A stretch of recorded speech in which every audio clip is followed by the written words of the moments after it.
It's time for HawgSports Live from HawgSports.com, a division of 24/7 Sports, presented by Crain Automotive. The Crain Team's got 'em. Visit them online at crainteam.com. And now with the latest breaking updates on HawgSports, here's Trey Biddy.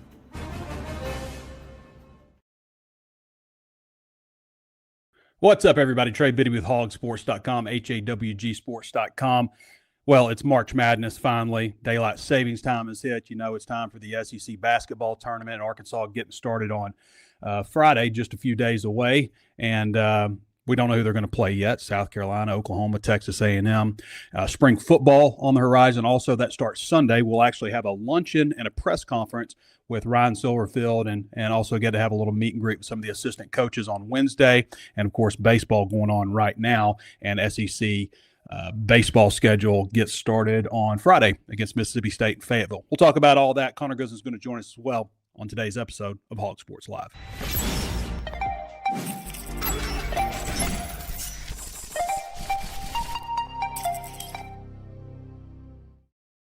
The Crain Automotive Team has 16 locations across our state and is home to the Crain Commitment. You'll find Ford, Chevy, Buick, GMC, Hyundai, Kia, Volkswagen, and access to thousands of pre-owned vehicles.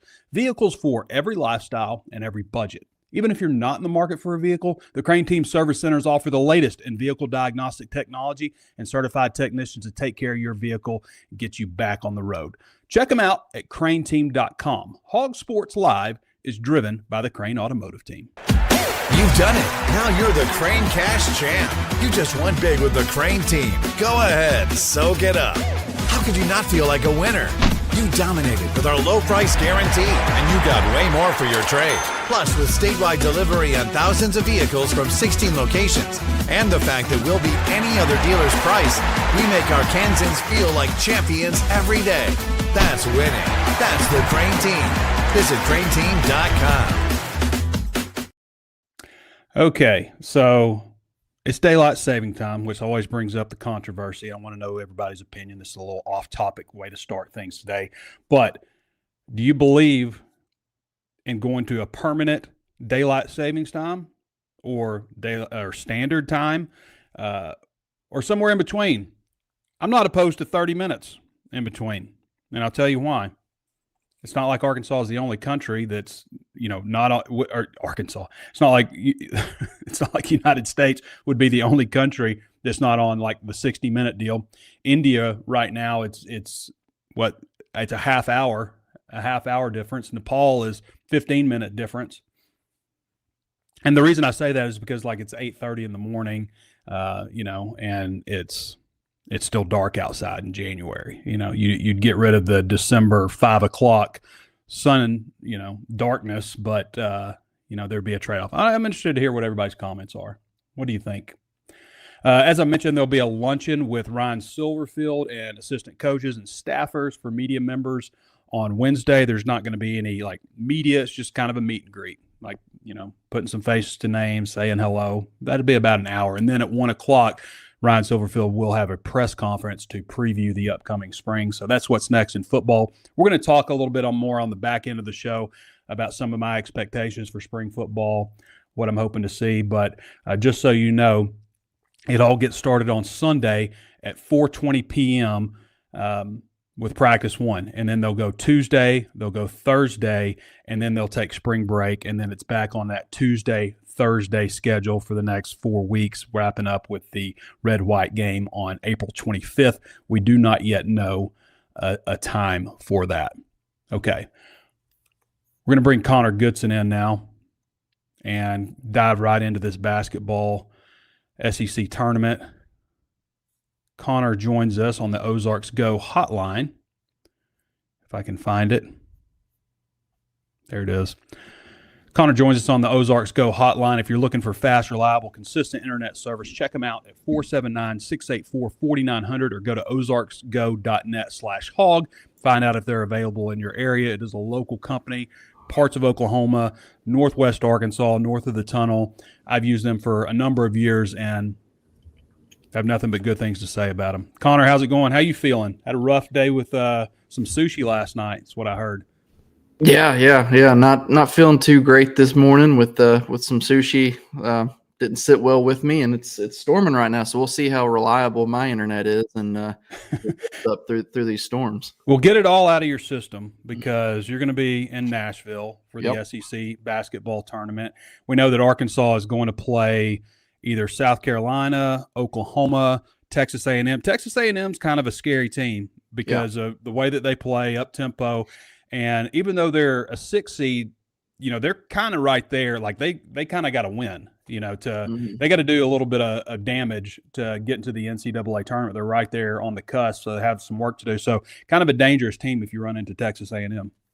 Yeah, Oklahoma's kind of the same way. They've come on strong towards the end of the season. They have picked up some really big wins, and they're fighting for their tournament lives as well. I believe that they're kind of knocking on the door as one of those teams to be considered on the bubble. So they obviously have to beat South Carolina. They have to beat Texas A&M, and probably they would have to beat Arkansas. And so this time of year, those teams that are really, really desperate are the dangerous teams. Like you look ahead, a lot of people are saying, oh, I can't wait to get a rematch with Alabama in the semis. Well, Alabama has to make sure that they can go through either Texas or Georgia or whoever makes it there. And those are very desperate teams too. Georgia's still playing to solidify their standing. Texas is, I believe in some brackets, they're on the wrong side of the tournament bubble. So they're going to be desperate. Those are really tough matchups because Alabama lost to both of those teams. So if Arkansas does get past Oklahoma or Texas A&M, it could be Texas or Georgia waiting on them in the semis and not Alabama like a lot of people think right now. High stakes in a game played by desperate men right now. Everybody's tournament life. And I guess Oklahoma, that was a big win for them, beating Texas. But Texas, obviously, as you mentioned, has a lot to play for. Sloppy had mentioned, who also goes by HawgStats, Sloppy77 on our board mentioned that this time last year on Monday is when they announced the SEC awards. I don't guess there's been anything, or we would have heard about it by now. But right now, we're expecting Darius Acuff to be SEC Freshman of the Year, be SEC first team. The question is, does he come away with the hardware for SEC Player of the Year? He certainly has a strong argument. 22.2 points per game, leading the SEC. 6.2 assists per game, leading the SEC. In the top 5 in three-point shooting percentage. The other candidates would be LeBaron Philon, who is kind of like Acuff, but not. His stats are just a little bit lower, and obviously a similar finish. They had the head-to-head, so they finished second in the conference. But his stats, 21.4 points per game, 4.9 assists, just a little bit lower. Obviously not viewed quite in the same light as Darius Acuff. So I think he's probably not going to get it. Some people have talked about Tyler Tanner for Vanderbilt, has them as a 4 seed. Josh Hubbard, the second leading scorer from Mississippi State. Otega Owe from Kentucky, 18.2 points per game. But maybe the top guy to look out for, the best player on the best team, Thomas Howell from Florida.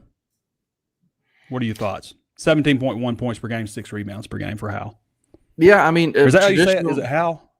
Yeah, I think it's Thomas Howell. Yeah.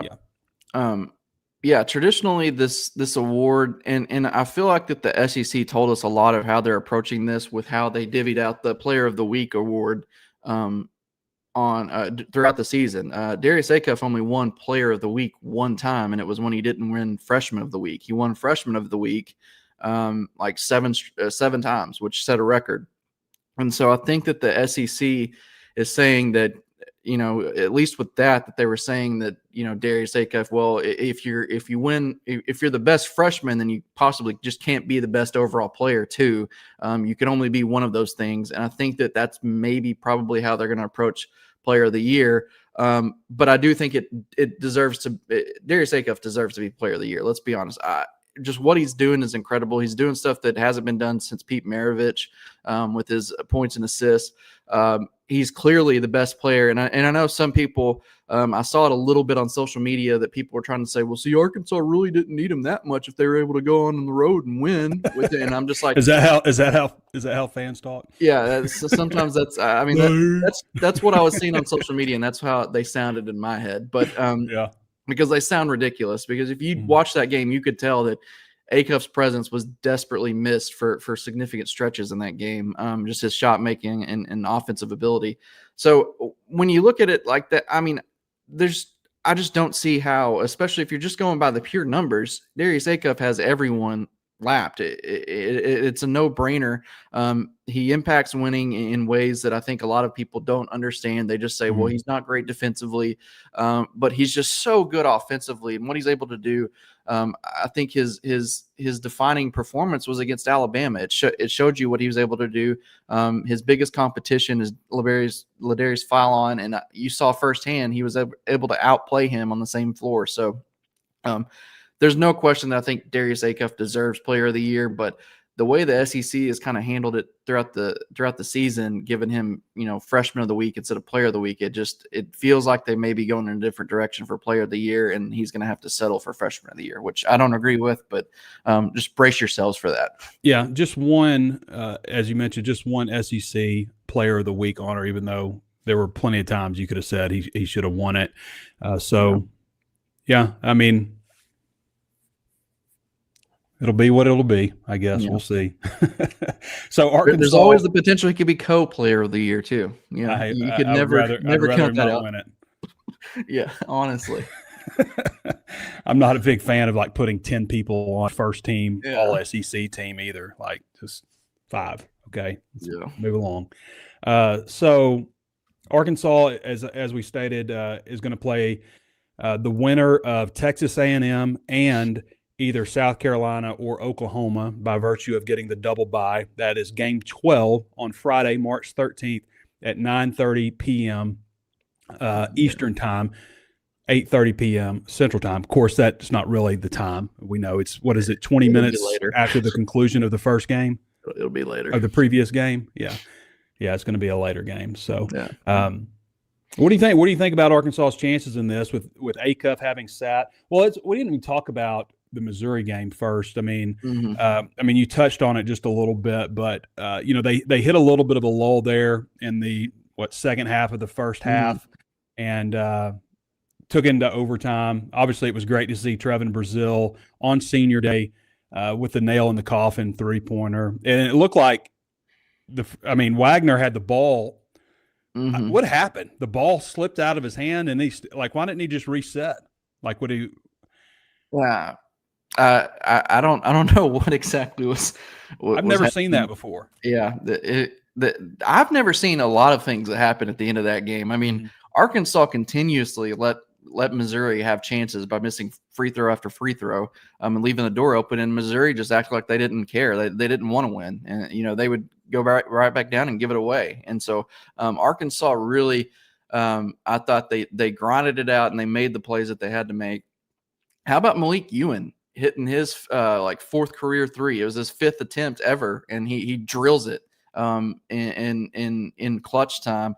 And what I thought was interesting was how Malik Thomas had the ball in his hands down the stretch in situations that you would expect Darius Acuff to have it in, especially late in the second half. He didn't score in overtime, but at the end of regulation, Malik Thomas knocked down a pair of jumpers to put Arkansas ahead. He made the clutch free throws, the game tying free throw that ended up sending the game to overtime. So he was really clutch. You just had everyone step up who needed to step up when you're without your alpha dog in Acuff. And so I thought that was just a gutsy performance for them to go on the road and do what a lot of people probably didn't expect them to do without Acuff, and then that's pick up a road win and end the season with a lot of momentum. And I feel like that kind of sets the tone for this team going into the postseason. Again, mentioning with Hog Stats and Sloppy, with Malik Thomas's scoring being adjusted to 30 points, he posted this. Sloppy did. With Malik Thomas's scoring total Saturday corrected to 30 points, that makes him the 7th Razorback men's basketball player and 8th all-time, Mason Jones 2 times, since 91-92 to get 30-plus points, 7-plus rebounds, and 2-plus assists in a game. 7 of the 8 times that happened in SEC games.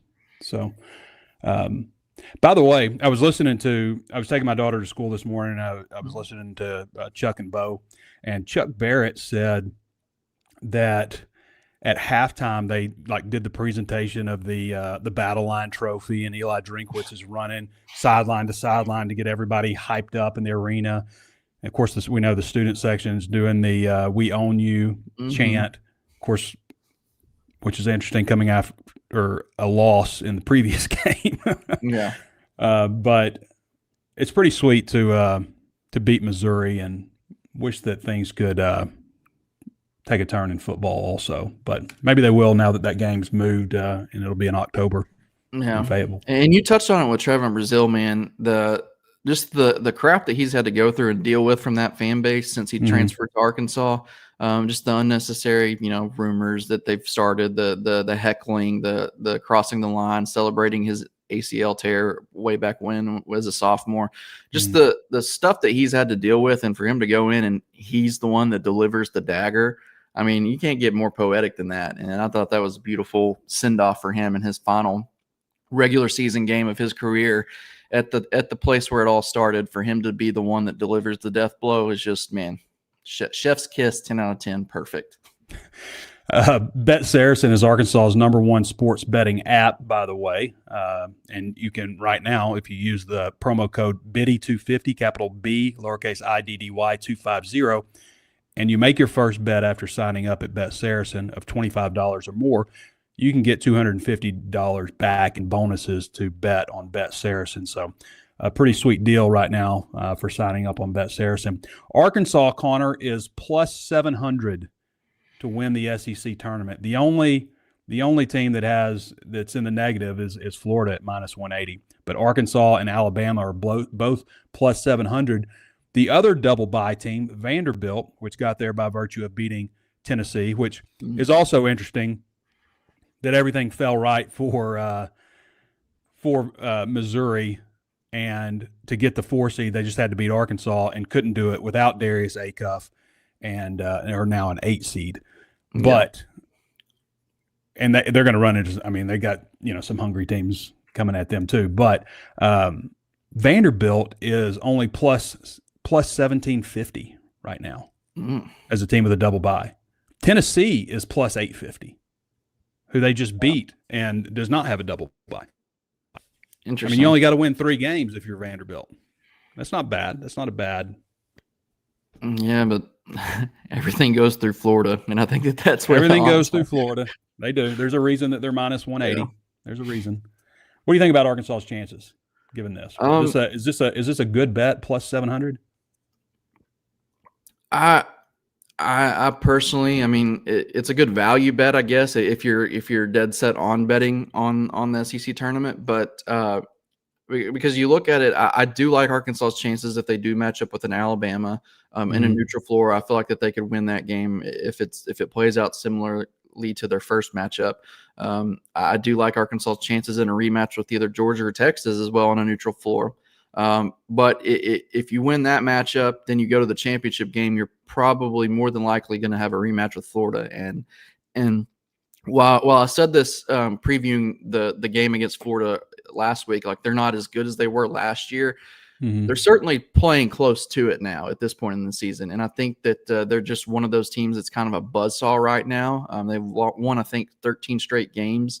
And so I think that everything, like I said, runs through them, and I think that it's going to be tough for Arkansas. It's a matchup nightmare for Arkansas. They're just one of those teams that just matches up poorly with the Hogs, and that they do everything that Arkansas struggles with really, really well. So I just see that being a tough matchup for Arkansas if it is in the championship game. So if someone knocks them off before then, though, and Arkansas makes it to the championship game, I think that you could be sitting pretty with that plus 700.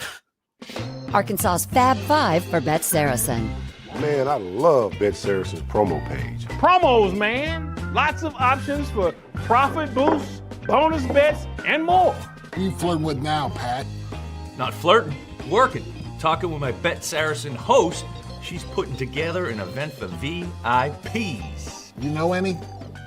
Come on, man, I'm the shooter. And only Bet Saracen has hosts. Bet Saracen. So right now, just looking, you feel like the locks are going to be Florida, Alabama, Arkansas, Vanderbilt, Tennessee, Georgia, Kentucky, and then you're looking at Missouri, Texas, probably for those teams, and then may have a little bit of work to do, may need to win a game, and then Texas A&M and Auburn needing to do, a pretty good bit of work, probably.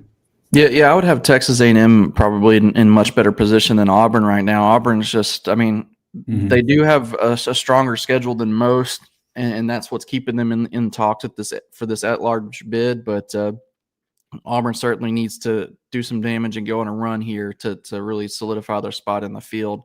And then Oklahoma's kind of further down than that. If they go on a run here, they could be looked at in that battle as well. So, the SEC is in a good spot to have a decent amount and be the conference that has the most bids again for the second straight year. But you do have a couple teams down there that need to do some work this week. All right, Connor, anything else you want to add? Not really. I'm excited to get down to Nashville and bring everyone some good coverage down there. It's my second time going, so I'm looking forward to it. When are you headed over?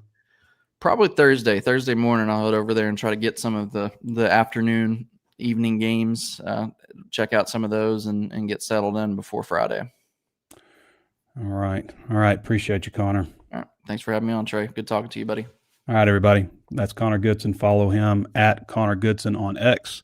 Read all of his content. He covers Razorback basketball, helps with football, does a little bit of everything for us. All right, Connor, appreciate you. All right.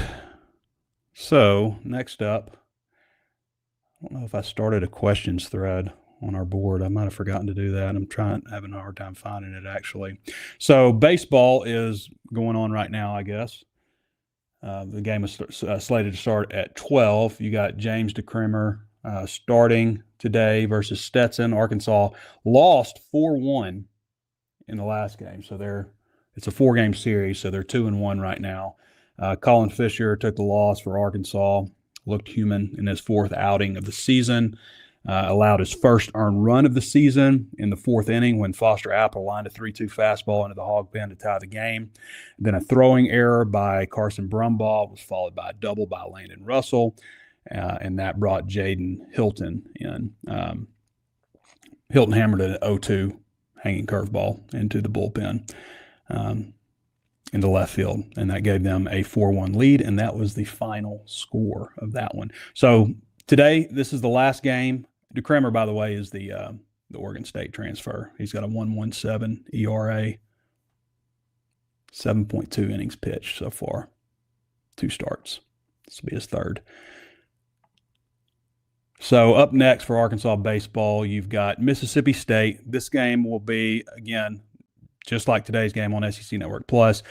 This series, will be SEC Network Plus on Friday, SEC Network on Saturday, and then SEC Network again on Sunday.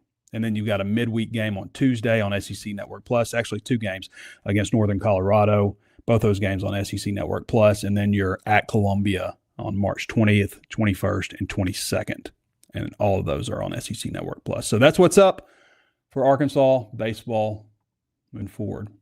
Hey, I'd like to tell you about our friends over at Blakeman's Fine Jewelry.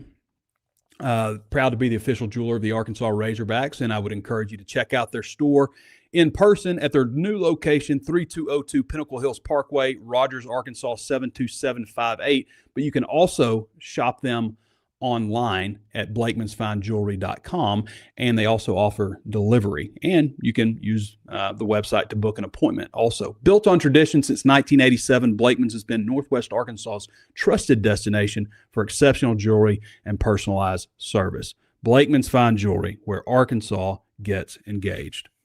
Check out the new store. Nothing like it in Northwest Arkansas.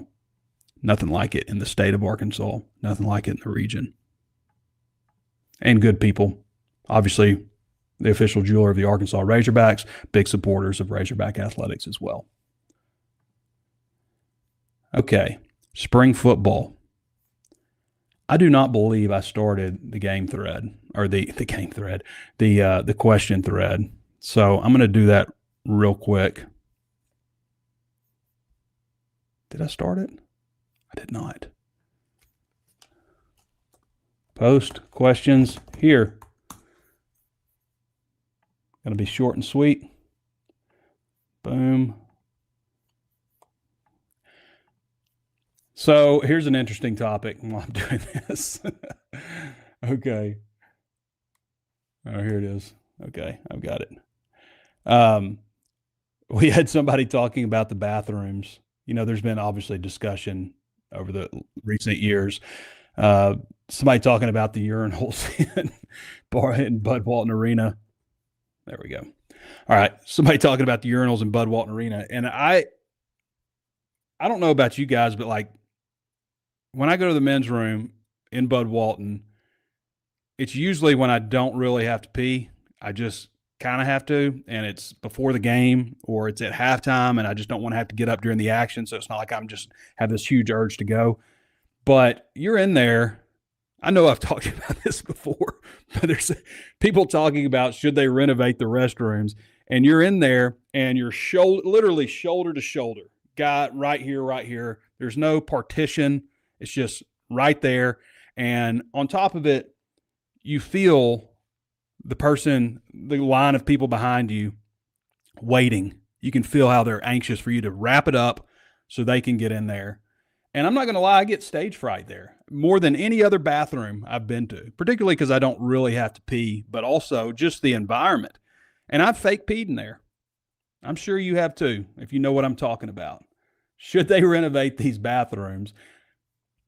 Why are we side by side in 2026?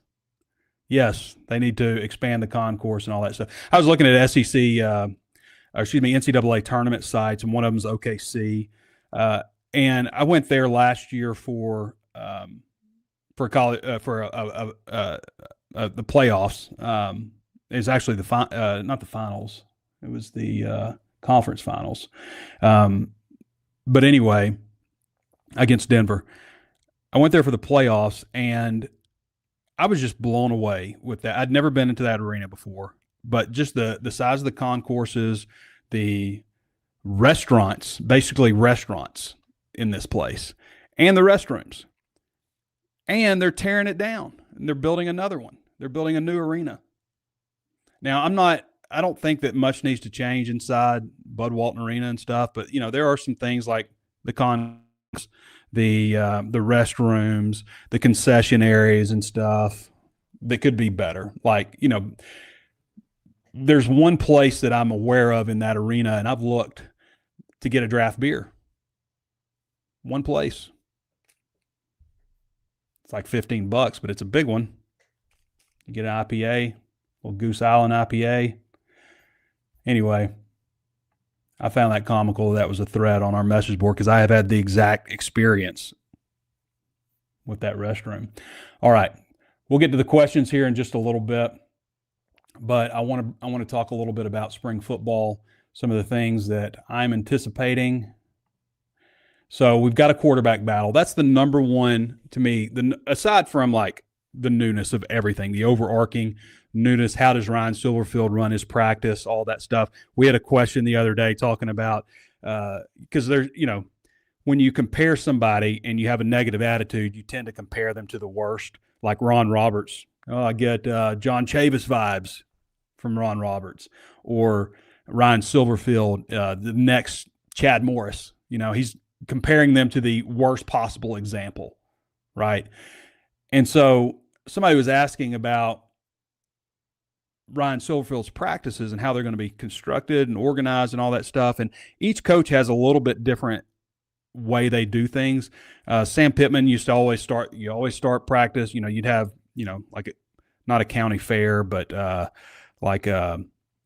just different stations and stuff where you're doing drills and stuff. And then you jump right into fastball, which you run basically 4 plays real quick with the first team versus first team, second team, third team, and then get out of there and you start practice. But that was kind of a way to kind of get the juices flowing, how they would do things.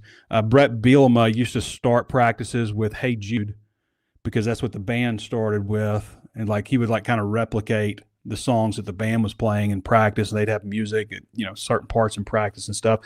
Pittman didn't really ever have music in practice. Chad Morris, his practices were, and I've said this before, total chaos. And I didn't realize it because everything, like this was the first coach to come to Arkansas and truly run an up-tempo system and going fast and all this kind of stuff. And so when I got out to practice, the first time I was just like, this is how it's supposed to be. They want it to feel chaotic. but there's rhyme and reason to all of it, right? That's what I'm telling myself. The drone flying overhead, Chad Morris with the microphone, the headset with the microphone that's going over the loudspeaker, that's cutting in and out, not working. I'm like, players running past me. Like it, and looking back on it, it's like, oh, okay. And music is blaring the whole practice, start to finish. So how will Ryan Silverfield's practices be? That's the big question for me, first of all. A lot of newness out there. Obviously, they're able to go through a lot more stuff now in the offseason with players and stuff than they were before, so they'll jump right into it. Like, it'll feel like they already started practice, is my guess. So the quarterback competition, KJ Jackson, A.J. Hill, Braden Fuller, those three are going to be your primary guys. I mean, Hank Hendricks didn't even enroll yet, but who comes out first? I would expect KJ Jackson to be the first quarterback to take the field, but who comes out first? How does this competition play out? What are the requirements for deciding who the starting quarterback is? Will they hit them ever? Tim Cramsey talked about that a little bit as a possibility. They may hit the quarterback a little bit. Could be dangerous, but also we've talked several times about the effort you put in to trying to find out who your starting quarterback is, and you never put them in a real game-like situation. And so you run into issues where you get to the season and you're like, oh, we picked the wrong guy. And sometimes you don't even know you picked the wrong guy. Sometimes the only way you know that you picked the wrong guy is because the guy gets hurt, like Austin Simmons did last year. And then in steps Trinidad Chambliss. I'm not going to go over that same deal where I name every quarterback that got hurt and how good their backup ended up being. But it's a thing. Running back, how good is Jasper Parker? I want to see that 238 number by Braylon Russell, 238 pounds. I want to see that number down. I want to see him slimmed up. I think he's still a little too big at 238. I want to see him get through a season. Like, he has not made it through a season fully healthy. And I know it's running back. Like, I'm not saying you should be fully healthy, but like, towards the end of the season, he's gone. And so I want to see him at a little bit lower weight. I think that'll help him be a little bit more explosive and maybe maintain throughout the season. How good is Jasper Parker? Is he the 10th best running back in the class from last year? Is he a bell cow back? Is he a starter? He's a sophomore. How good is he? We know Sutton Smith is capable of hitting home runs. Cam Settles is a guy that the last staff really liked, played as a true freshman last year. You've also got Terry Hodges and some other candidates. Receiver, I think, is really intriguing. Is Antonio Jordan going to be the guy? Like, is he going to step up and, like, be the guy? Like, coaches really raved about him last fall camp. He wasn't there in the spring.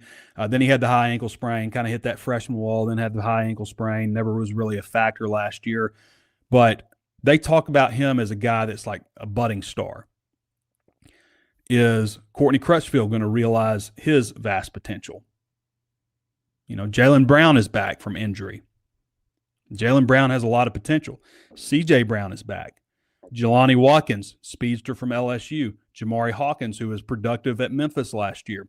Ismail Cece, who was a starter in the spring last year before tearing ligaments and stuff in his hand prior to fall camp last year and missing the whole season. Monte Harrison. Monte Harrison had a really good spring and fall camp last year before he had a foot injury. Chris Marshall, number 25 ranked prospect in the entire country coming out of high school 4 years ago. 5 years ago.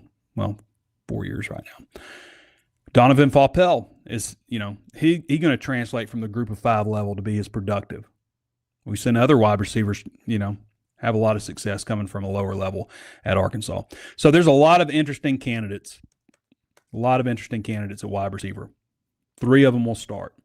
They're generally going to be in 11 personnel most of the time, but they'll shift around. But I think that's a really intriguing position group. Jaden Platt, is he going to realize his recruiting potential? Not Jaden Platt, Ty Lockwood. Ty Lockwood was rated right about the same, depending on any recruiting service you look at, right about the same as Luke Hasz and Jaden Platt. They were all like in that 12, 11, 10 tight end in the country group. But Lockwood, obviously went to Alabama, did not have a great career there, played some at Boston College last year. They really need him to make a move. Matt Adcock, of course, transferring from Memphis. I know I'm just kind of blowing through this real quick, but just kind of getting you an overview of each position. Expecting Bryant Williams to start at left tackle, come out as the starting left tackle. I'm interested to see how good Terrence Robertson looks. There's a lot of hype around Terrence Robertson, the Warren to OBU to Arkansas transfer. Adam Hawks, there's some people who think he's a sneaky good addition from Oregon State also. Davion Weatherspoon, is he 6 foot 303? That's not very tall, but he was an MAC performer last year. How big of a step does Cash Courtney take? A guy that they really like. Guy who started a game last year. Got Caden Kittler back at center. Is he pushed by Courtney? Is Courtney going to push at guard? Kobe Brenham is back. And then is Malachi Breland, is he a starting guard where he started at left guard for Memphis? Or is he a guy they look at right tackle? Is Kavion Broussard a right tackle? Some guys to talk about here. Like, I'm not saying the offense is going to be as good as it was last year because you don't know what you have at quarterback. You know, this whole thing could be for naught because you don't have a proven quarterback, and all these quarterbacks could not be very good. And none of them have been put in a situation where the game is on the line, except for A.J. Hill. And he had a nice throw. He was inserted in a game in Memphis against UAB, excuse me, as a true freshman, and led them down the field, had a nice throw at the end of the game. It was just a little bit wide receiver couldn't haul it in and stepped out of bounds. So some interesting competition on offense really at every single position group. Quarterback, wide receiver, running back, tight end, Jaden Platt likely going to be the starter there, but you know, Ty Lockwood's an interesting candidate there. And then offensive line, who goes where? How do you figure it out? Quincy Rhodes, of course, back at defensive end. But then this is an area that I'm very intrigued with, especially when you wrap in the jack position. Okay, because you got Quincy Rhodes back. Trajan Odom was at one time a 4-star recruit from North Carolina, went to Ohio State. When would Arkansas have beaten out Ohio State for a kid in North Carolina? Never would have happened. So he hits the transfer portal, ends up at Arkansas. Okay, he's just a redshirt freshman, so you just didn't have him for 1 year. You got Caleb Bell back, who I thought Caleb Bell was the best out of those young defensive tackles that they brought in last year. You've got Trent Sellers back, Keandre Johnson. A lot of those young guys, Reginald Vaughn is another guy. A lot of those young guys from last year. I think Kevin Otis is the only one of that group who didn't come back. But yeah, a lot of those guys back, plus Trajan Odom, who they brought in from Ohio State, Zadavian Sims, who was like right around the number 112-something ranked player in the entire country year before last. He's coming into that age where he should be making an impact, played behind some really good players at Oregon last year who are older than him. So you've got him. Is he going to factor in? You got Hunter Osborne, who originally played at Alabama and was a big contributor for Virginia last year and their 10-11 win team, and played behind some really veteran defensive linemen also there. David Oki is back healthy. Is he going to factor in? He was Arkansas's best addition on the defensive line last year on paper, but obviously was hurt and never really played. I think he kind of self-redshirted. And Antonio Sandal Bascom, the junior college edition. How good is he? Is he a guy that can make an impact? I think that they have better overall depth on the defensive line. Now, we're talking about an odd front here. You also have the Jack, Jamonte Waller, former top 100 prospect. Auburn was very excited about him. Very excited about him when he joined as a freshman. And then he break his foot? I think he broke his foot. And then it caused him to miss the spring where you had a new defensive coordinator. He had a new position coach. You had other highly regarded players. The guy in front of him is probably going to be, first, second round draft pick. And his brother's also on the team, that guy's brother. So he just kind of got lost in the shuffle, wasn't able to go through spring drills, and obviously hit the transfer portal looking for a new start. Steven Souls, the other guy, Charlie Collins also in the mix at Jack. Maybe Trent Sellers also in the mix at Jack as well. And then, so that's an intriguing position group. But when you consider like defensive linemen, Jamonte Waller, Hunter Osborne, Carlin Jones, Zadavian Sims. Yeah, I didn't even talk about Carlin Jones, did I? Yeah, Carlin Jones, another nice addition. Did I talk about Carlin Jones from USC? But another 4-star prospect. Trey Odom, Quincy Rhodes, all those guys were like really, really highly regarded, along with Charlie Collins as well. Charlie Collins, a lot of people have brought up with Collins, like, oh, he's not living up. He's a number 65 ranked prospect in the country. He did more actually last year from a productivity standpoint than Quincy Rhodes did at the same time the year before last. Quincy Rhodes just a year older. But Rhodes didn't make a big impact until last year. And Collins is hitting that same age. So maybe it's time for Collins to hit that. I felt like the Jack is a good position for him. I just feel like he's a good fit for that role. Linebacker was where I think they may have done a sneaky good job. Bradley Shaw coming back, Wyatt Simmons coming back. You also added Jeremy Evans, a former 4-star prospect who, hasn't really played like a former 4-star at Baylor, but did play for them. Ben Bogle, smaller school guy who went to West Virginia last year and was a good contributor for them. Kamori House is probably one of their biggest additions, but a big addition at linebacker for them. I like Phoenix Jackson a lot. They also got Jaquavian Smith, but I like Phoenix Jackson a lot. I think he's a guy to keep an eye on from out there on the West Coast. And then safety, like the coaches actually, from what I hear, feel good about safety. I know that they missed on some guys that they had targeted this position group.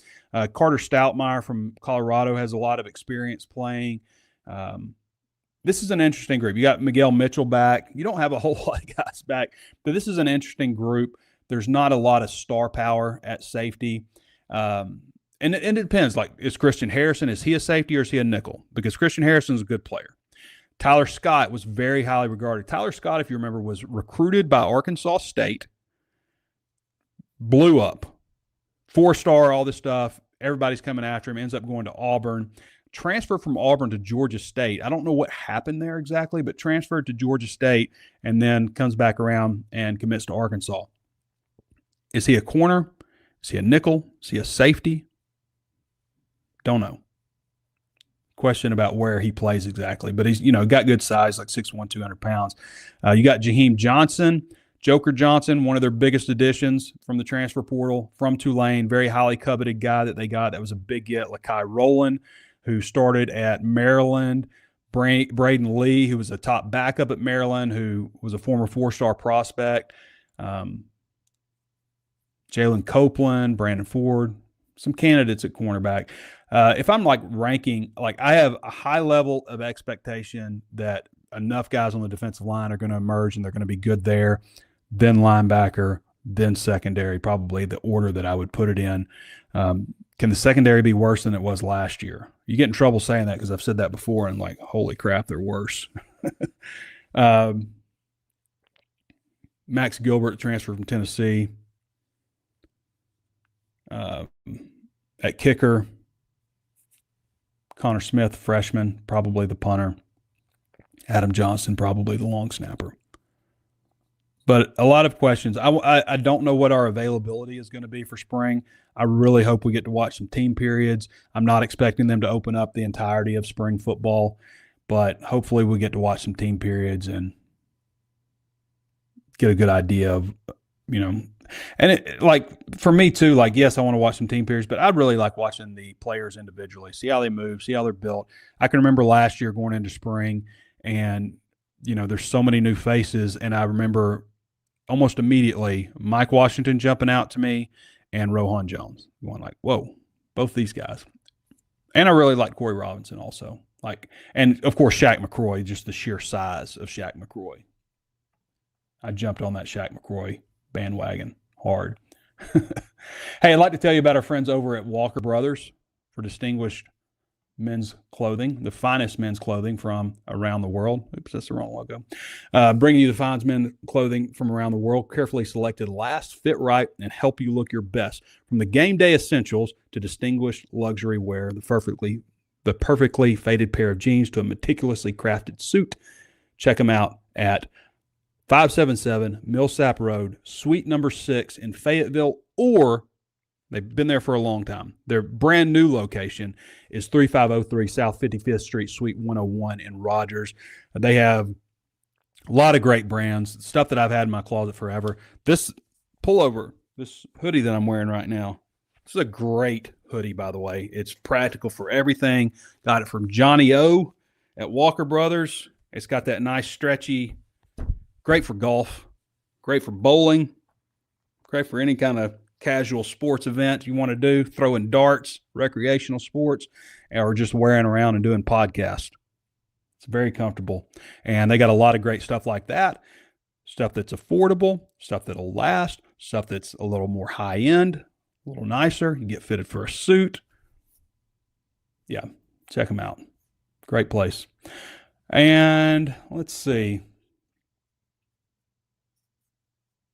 Yeah, they've also got the freshman experience where they'll put a whole package together for you. So pretty good deal. All right. See if I got any questions. I posted it extremely late, so probably not many questions on the board. But I'm wondering what everybody thinks about peeing in those urinals. Yeah, we just got one question. I posted it so late. Porcine Prophet says, will there be an announcement on changes to the game day experience for football? As season ticket holder that brings friends who are other SEC schools, Mizzou, Texas, LSU, it's a little embarrassing, to be honest. Also, any chance for new uniforms? So I'm glad you asked several questions. Uniforms. Since I can remember, going back to when Arkansas joined the SEC, every 2 years, they changed the uniform. They changed something about the uniform. You know, even if it was just from going like the standard classic, like this jersey that they've been wearing with the Arkansas on the front, that's not really the classic Arkansas jersey. The classic Arkansas jersey, in my mind anyway, you know, Razorback on the helmet, red helmet, no name across the front, just a number, name on the back, obviously. But there didn't used to be Arkansas across the front. They added those terrible Apex jerseys. They're almost so terrible that they're good looking back. How do you feel about a throwback Apex jersey? But they have changed jerseys pretty much every 2 years since I can remember. Even if it was just like making the pants a dagger or something, like when they put a dagger down the side of the pants one year. It was at Texas when they came out in those. I just remember thinking, what are we doing? In Austin. That was 2002, 2003, I think. So, yeah, are they going to have new uniforms? Quincy Rhodes tweeted out something about like him in all black or something like I don't know. I'm not opposed to black. Like people, some think I'm like a traditionalist and like I'm stuck in my ways or something, but I'm not. I like it. I want it to look good. I didn't like the anthracite because to me, it looks like if you took all the watercolors and mixed them together, that's the color that you get. I wouldn't be opposed to black at all.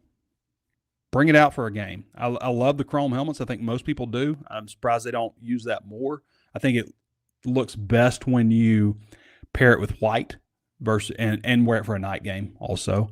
I didn't hate actually those anthracite helmets that they had one year that were like super chromed up. I didn't dislike those. So I'm sure that there'll probably be some kind of alternate. I don't know, but they have changed uniforms every 2 years for as long as I can remember, all the way up to Chad Morris. Chad Morris used the alternate jersey to have the home uniform, and they still wore the old version for the away because they just had the one alternate uniform option. The next year, they made the full change to the Darren McFadden jerseys. They have not done Darren McFadden proud in those jerseys. I mean, as nice as they look, classic and everything, you know, having the Arkansas across the chest isn't actually traditional to what Arkansas uniforms were for a long, long time, but they were a classic look, right? Big numbers, big Arkansas across the chest. I'm interested to see if they change the jerseys up. Maybe I'll ask Ryan Silverfield about that on Wednesday. That might be a good question to ask him. Game day experiences in football. I've been critical of game day stuff that they do. I don't like, even for basketball, I don't like, let's do a putt-putt. Let's do an X's and O game or, you know, stuff like I think that they could revamp some of that stuff. some of the music choices for football last year, I did not like. I've been, I talked about the Eastbound and Down, song being played at a critical moment of the Auburn game. But the Texas game in 2001, special for it. It was just a great game because Arkansas had a good team and they beat the snot out of Texas. A lot of it comes down to sucking in football. And if you suck, the game day experience isn't going to be good. It kind of goes hand in hand. And if you suck, you get 11 o'clock games. And 11 o'clock games generally aren't as fun as night games. So have a better football team, and that's going to go a long way. I will say this, like some of the songs that we pick, there's not a lot of great songs about Arkansas. And I'm just going to say this, but the Hank Williams song, Junior, everybody knows that I'm hog wild. It's okay. It's not a great song. You go down to you go to Tuscaloosa and you got Sweet Home Alabama, Leonard Skinner. You've got Alabama and their whole catalog. Everything's open.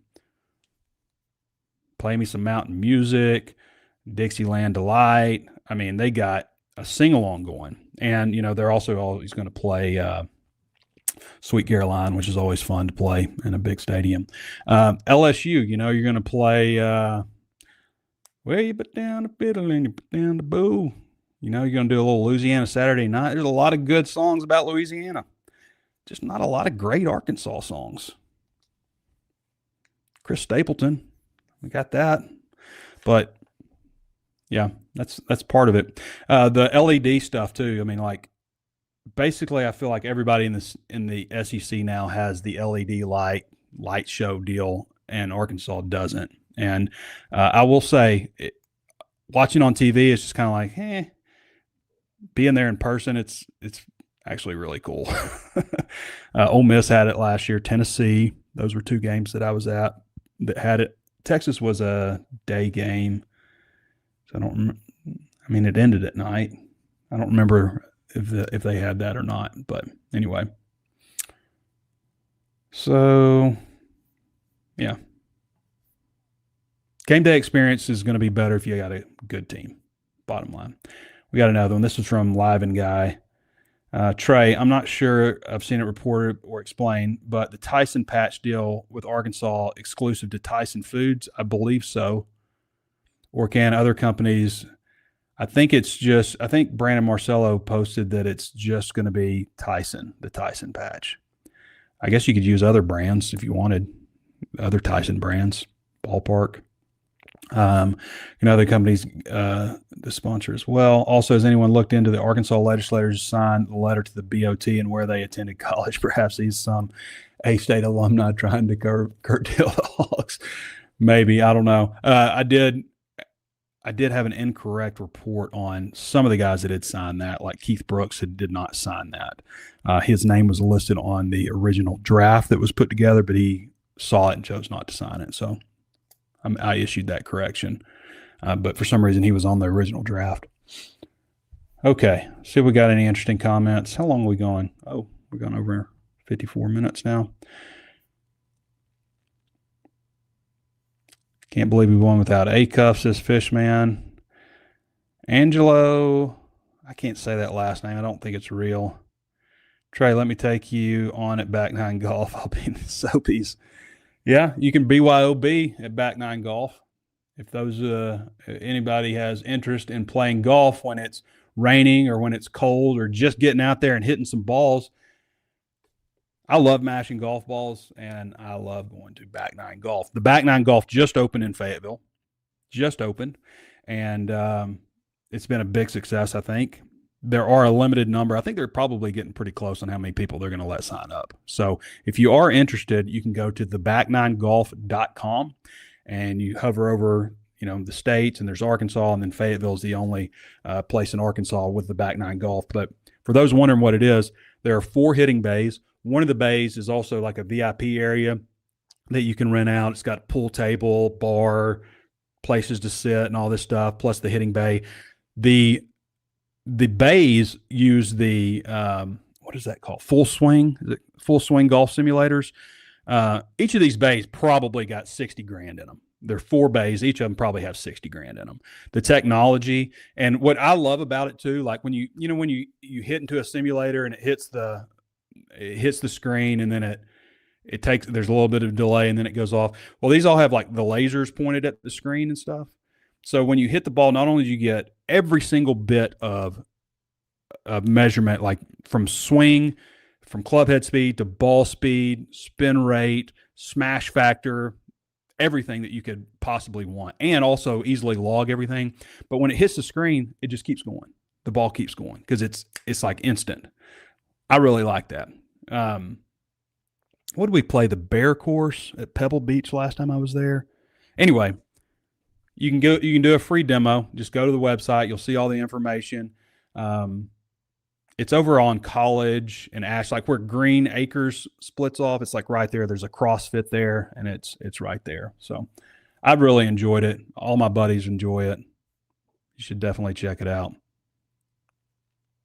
Who do I think will be coming back to play for Cal next year? I think there's a chance on Billy Richmond. I also think there's a chance that he goes, at least test the waters, I think. I mean, he's had such a great back half of the season since he's been starting. You know, is Carter Knox going to come back after his knee injury? Is Wagner going to come back? Might be an intriguing guy. The foreign players that they added, will they be back? Will they be improved with another year? I think Seeley will be back. I think that makes a lot of sense.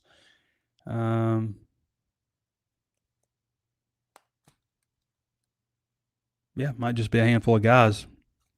3 commitments for basketball from the freshman class. It seems to be a pretty good formula, I think, for Calipari. And then bring some guys back, and then go hit the portal and go get some studs down low this time. This is Elmer Fuddpucker. Arkansas was very fortunate to end up with Calipari. The alternatives were bleak, and even if Muss had stayed, he was slipping towards the end of his continued downslide at USC. What is Musselman? Yeah, I mean, when they made an initial push for Chris Beard. Of course, they have tanked this year, but Chris Beard is still a good coach. I mean, they went to Sweet 16 last year at Ole Miss, first time since 2001 that they went to the Sweet 16. So 24 years. I want to see what Cal is doing, or not Cal, but Muss is doing. And Muss, I will always pull for Eric Musselman. You know, he was crazy in a good way. He resurrected Arkansas. I don't think that you get John Calipari without Musselman having success at Arkansas first. And then, you know what? He left on his own, and Arkansas ended up with Cal. As somebody said once, it's like you break up with your girlfriend, and the next thing you know, she's dating Tom Brady.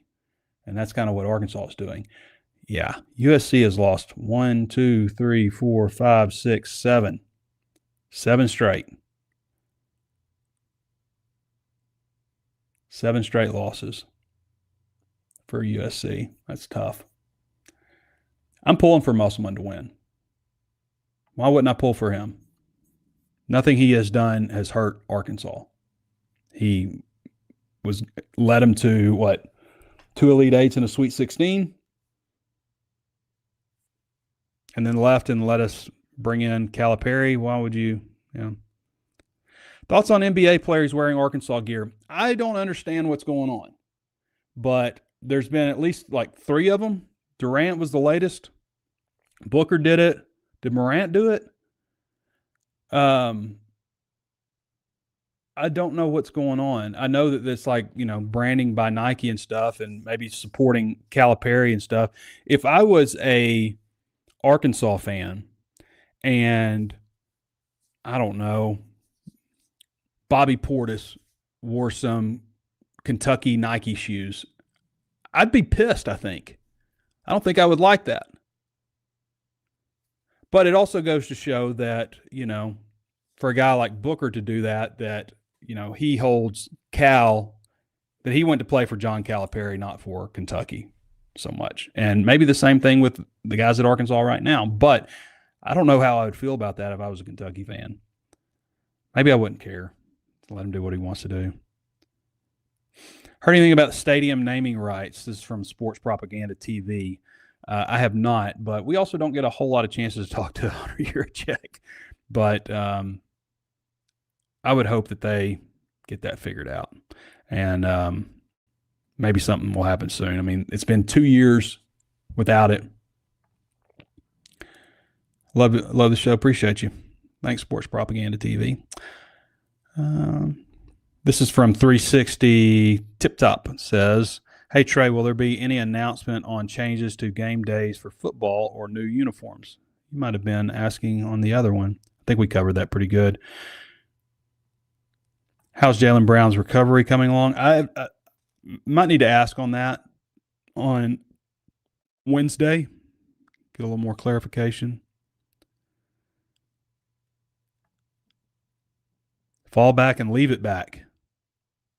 I mean, I would be more for sticking with daylight savings time than sticking with standard time.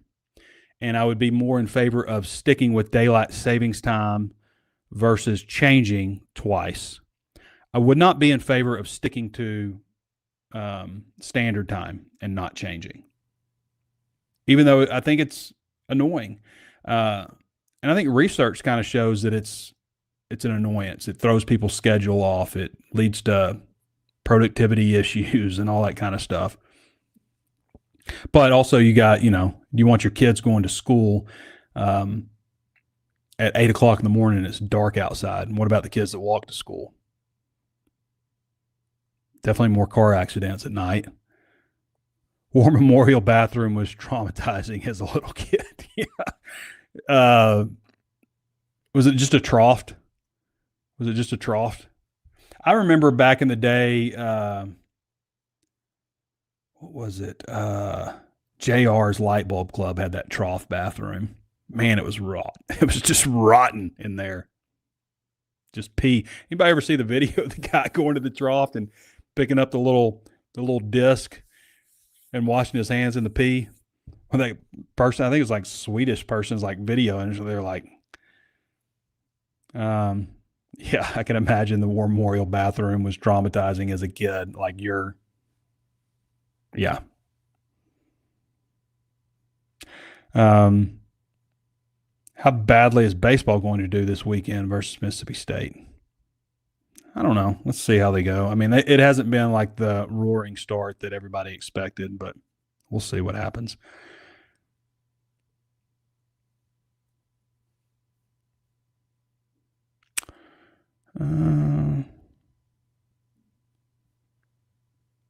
Yeah, I mentioned Chris Stapleton. He does have a great Arkansas song. Okay.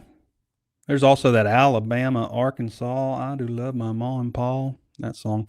All right. Appreciate everybody for hopping on and joining us. Thumbs up, like the show, comment if you haven't done so already. Leave us a 5-star review on Apple Podcasts. Appreciate Connor Goodson for hopping on and all of you.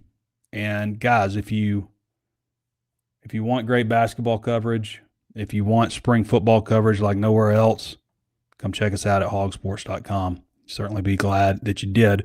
One of the largest sites in the entire country at Arkansas, and certainly a distinction we're very proud of. All right, everybody. Appreciate you for joining me today. This has been Trey Biddy with HawgSports.com. We'll catch you next time.